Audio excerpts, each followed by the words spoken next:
26 नवंबर 2008 तकरीबन 16 साल बीत चुके हैं जब भारत की आर्थिक राजधानी मुंबई पर पाकिस्तान से 10 आतंकवादी जो आए थे उन्होंने आतंकवादी हमला किया था। इन 10 के 10 आतंकवादियों को अब नर्क पहुंचाया जा चुका है। 9 को तो उसी दौरान मार दिया गया। एक जो कि जिंदा बचा था कसाब, उसे बाद में फांसी दी गई थी। लेकिन इस पूरे हमले का जो मास्टरमाइंड था हाफिज सईद, वो अभी भी पाकिस्तान में जीवित है। ज़कीउर रहमान लखवी ये भी पाकिस्तान में है।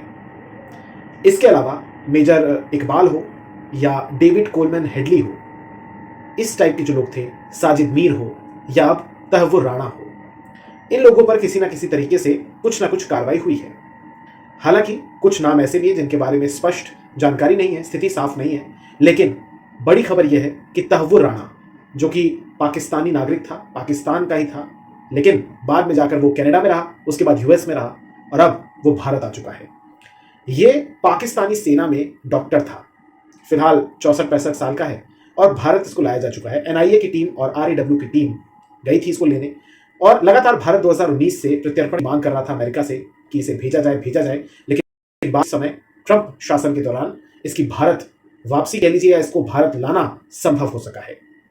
वो तमाम चीजें हैं कि ग्रीन कॉरिडोर के तहत लाया गया, सुरक्षित लेकर आया गया, काफी सेंसिटिव मामला है, जेल्स को तैयार किया गया है दिल्ली और मुंबई में, चाहे आर्थर रोड जेल हो, चाहे तिहाड़ जेल हो, अब कोर्ट में पेश किया जाएगा। तमाम चीजें हैं, न्यायिक प्रक्रिया में या जो प्रोसेस है उसमें मैं नहीं जाऊंगा। लेकिन आपके लिए जानना जरूरी है कि आखिर ये तहव्वुर राणा था कौन।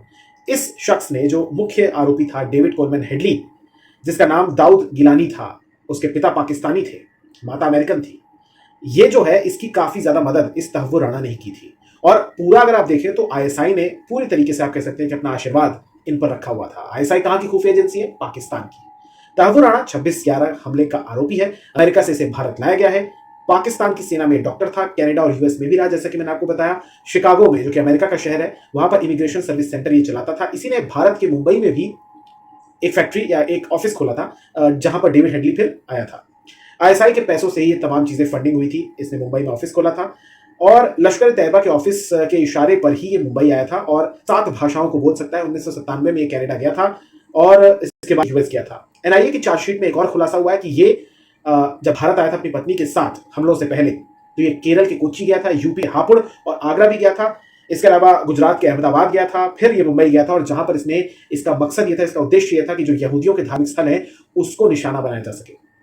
इस पूरे मामले पर इसकी भारत वापसी में, क्योंकि पाकिस्तान को पता है कि उसका पर्दाफाश हो जाएगा, किस तरीके से पाकिस्तान लगातार आतंकवाद को पोषित करता है, प्रायोजित करता है, तो पाकिस्तान ने भी अपना दामन साफ करने का प्रयास किया और पाकिस्तान ने पहले ही इस तहव्वुर राणा से अपना पल्ला झाड़ा और यह कह दिया कि ये 20 साल से तो पाकिस्तान में था ही नहीं, इसलिए भारत का, ये पाकिस्तान का नागरिक ही नहीं है।